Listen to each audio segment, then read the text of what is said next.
Nous avons tous appris que trois candidats à l'élection présidentielle ont déposé des recours au Conseil constitutionnel en vue de l'annulation partielle ou intégrale du scrutin présidentiel, notamment l'honorable Cabral Libi, l'honorable Joshua Oshi et l'honorable Patricia Tomaino Damjoya.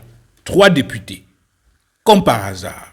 Alors, on se pose la question, pourquoi tous ces trois honorables candidats à l'élection présidentielle n'ont pas simplement reconnu la victoire du peuple camerounais ou encore la victoire du peuple du changement? Dans cette vidéo, nous allons essayer de questionner la posture de ces trois leaders. Il faudrait le savoir déjà que l'honorable Cabral Libi a reconnu sa défaite et a dit qu'il se contentait de ça et que si c'était le choix du peuple camerounais, il devrait l'accepter, sans toutefois nommer clairement la personne qui a gagné selon lui et selon les procès-verbaux qui étaient déjà en sa possession. Quant à l'honorable Joshua Oshi, il a fait une publication où il faisait savoir que le peuple camerounais s'est librement exprimé et que les autorités camerounaises ou bien les organes en charge d'organiser les élections devraient impérativement se mettre du côté du peuple.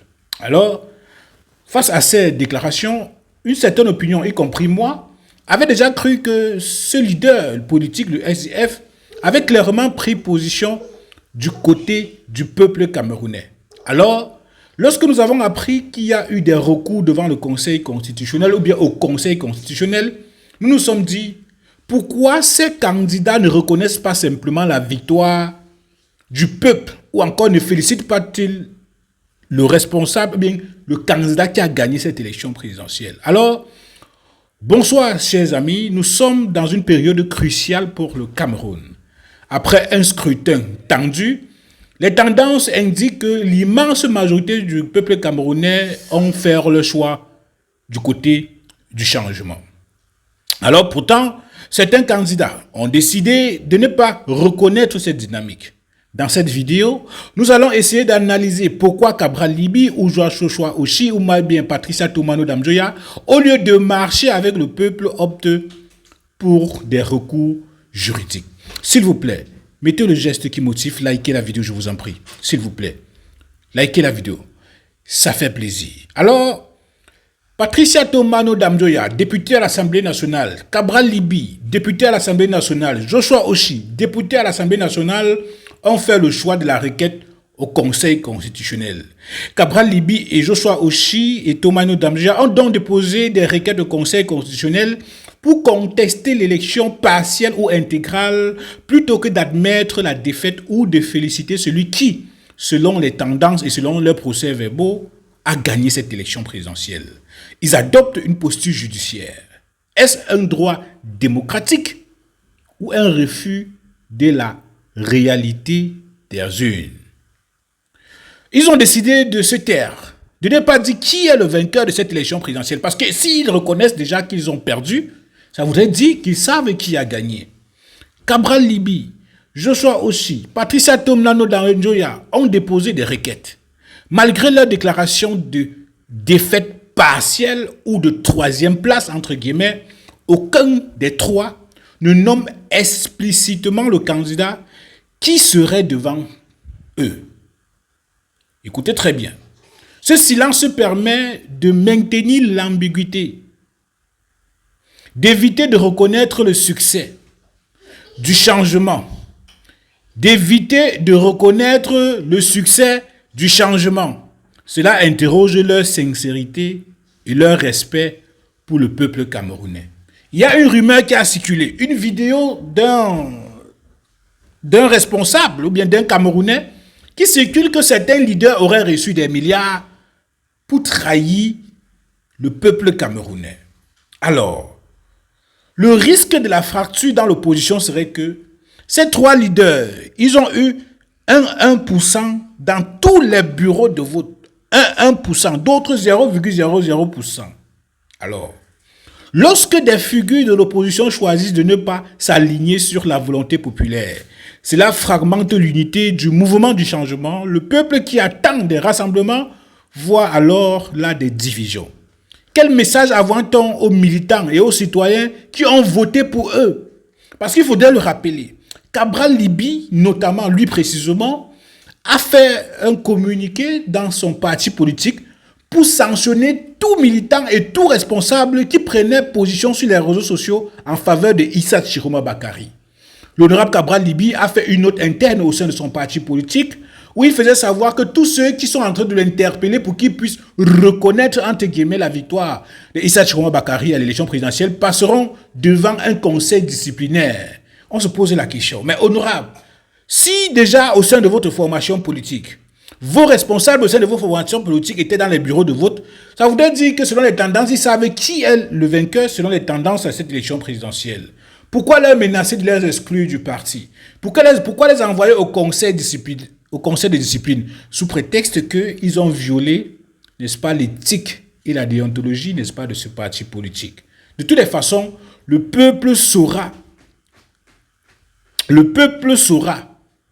uniquement prendre ses responsabilités face à cette traîtrise. Oui, un recours devant un tribunal ou un conseil constitutionnel est possible dans une démocratie. Mais il doit s'appuyer sur des preuves solides, des irrégularités véritables. Mais on n'a pas vu ces leaders venir dire un peu de partout qu'il y a eu des irrégularités dans ces élections. Tous ces leaders-là ne doivent pas venir simplement pour venir prolonger un débat où ils savent déjà quelle sera l'issue. Ils sont là, ils partent faire des recours, ils savent déjà ce qui se passera là-bas. On a comme l'impression qu'ils veulent juste faire du dilatoire, ils veulent perdre du temps. Quels sont les arguments qu'ils présentent? Sont-ils suffisants? Ils veulent qu'on annule les élections exactement dans quelle partie du pays? Dans les parties du pays où Issa Chiroma Bakary est sorti vainqueur? Parce qu'il faudrait voir ces candidats-là.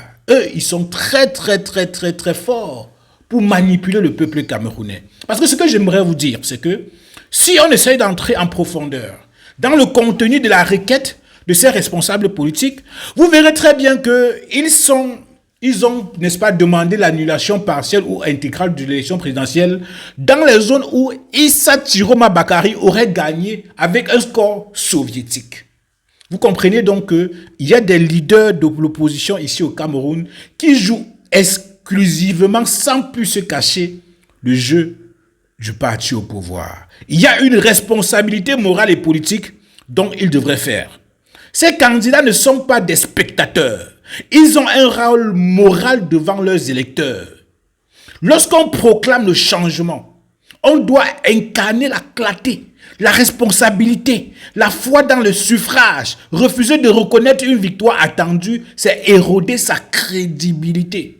Bon, quand je parle de crédibilité, il y a longtemps qu'ils ont perdu une certaine crédibilité aux yeux du peuple camerounais. Écoutez, à eux, je voudrais dire ceci. Le peuple n'oublie pas les traîtres. Le peuple n'oublie pas ceux-là qui ont contribué à les faire souffrir. Le peuple camerounais est attentif. Il se souvient des discours, des comportements, des alliances. Ceux qui aujourd'hui refusent de s'engager du côté du changement pourraient se trouver un jour isolés politiquement. L'histoire se rappelle des actes autant que des promesses. Est-ce que vous comprenez très attentivement ce que je dis? Le peuple vous a permis d'avoir au moins 1% à cette élection présidentielle. Ceci est un vote sanction. Ils vous ont sanctionné suite à vos comportements dégradés durant ces 7 dernières années. Vos 1% que vous avez récolté à cette élection présidentielle n'est que, c'est-à-dire le résultat de la traîtrise que vous avez eu à s'aimer pendant cette année, comme j'étais en train de le dire. Il faudrait savoir que le mandat électoral appartient au peuple. Le pouvoir conféré par l'élection ne vient pas des tribunaux uniquement. Écoutez très bien ce que je vais vous dire.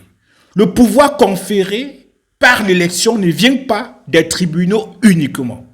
Ils émanent de la volonté du peuple. Si les tribunaux interviennent, c'est pour confirmer ou invalider, mais pas pour réinventer ce que le peuple a déjà exprimé. Le recours juridique ne peut pas être la substitution de la volonté populaire. Vous voyez tous ces gens qui sont dans les tribunaux en train de corrompre, falsifier, monter, se descendu et tout.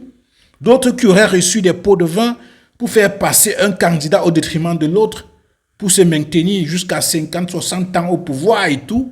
Écoutez très bien. Il y a un appel à la transparence et à la paix. Dans ce contexte explosif, je lance un appel. Moi, Brice, je ne suis rien, mais je prêche toujours pour la paix et la stabilité dans notre pays. Je prêche que chaque acteur politique privilégie la transparence, le débat public, la médiation, la paix. Que les recours soient examinés dans la lumière avec des preuves, sans qu'ils ne deviennent des armes de division. Lorsque nous voyons Cabral Libi, Joshua Oshi, Patricia Tomano Damjoya aller déposer les recours au Conseil constitutionnel, ça voudrait dire qu'ils ne voudraient pas reconnaître la victoire du peuple camerounais et le peuple camerounais doit prendre acte. Le peuple camerounais doit prendre acte. C'est-à-dire qu'ils sont ainsi en train de tourner le dos à ce que le peuple est en train de faire. C'est-à-dire, on a comme l'impression qu'ils ferment les yeux sur ce qui se passe réellement, la réalité du terrain. Ils voient ce que le peuple murmure, ils écoutent, ils entendent, on leur dit. Mais ils décident de faire la sourde oreille et d'aller plutôt au Conseil constitutionnel contester l'élection présidentielle dans certains endroits. C'est malhonnête et c'est malsain. Moi, je voudrais dire quelque chose au peuple camerounais. À vous, peuple camerounais, ne perdez pas de vue. Écoutez très bien. Ne perdez pas de vue votre pouvoir. Ne laissez pas des procédures judiciaires effacer votre voix. Exigez la vérité, mais restez unis. À Cabral Libi, Joshua Oshi, Patricia Tomano Damjoya, si vous croyez en vos résultats, publiez-les clairement ou bien alors donnez des tendances selon l'article 113 du Code électoral. Parce que si vous reconnaissez que vous avez perdu, ça voudrait dire que vous pouvez également dire qui a gagné. Parce qu'il ne faut pas que vous dites que c'est illégal de dire qui a gagné, mais vous ne dites pas également que c'est illégal de dire que vous avez perdu. C'est quand même un peu ambigu, votre position. Vous comprenez? Est-ce que vous comprenez? C'est-à-dire, si vous croyez en vos résultats, publiez-les clairement, défendez-les proprement ou reconnaissez les tendances. Le Cameroun mérite des leaders clairs, honnêtes et résolus. Je pense que ici, j'ai dit ce que j'avais à dire concernant cet acte de ces trois responsables des partis politiques de l'opposition, là, entre guillemets. Le peuple vous observe, le peuple vous regarde. Face à une autre trahison, le peuple saura tirer les responsabilités et saura vous le rendre lors du prochain scrutin présidentiel, du prochain scrutin que ce soit municipal, législatif ou présidentiel. Il faudrait savoir que le peuple exprime sa colère dans les urnes. Le peuple n'a pas une autre façon de s'exprimer, peut-être en dehors de la rue, mais ils expriment leur colère légitime et réelle dans les urnes. Et vos 1% que vous avez eu à cette élection présidentielle selon les tendances, c'est exactement le reflet du travail que vous avez eu pendant ces 7 dernières années. À vous, peuple camerounais, vous savez ce qu'il y a à faire face aux gens qui viennent jouer avec votre souffrance. De toutes les façons, dites-moi ce que vous pensez en commentaire, je vous en prie. Mettez le geste qui motive. Likez la vidéo, je vous en prie. Merci. À très bientôt.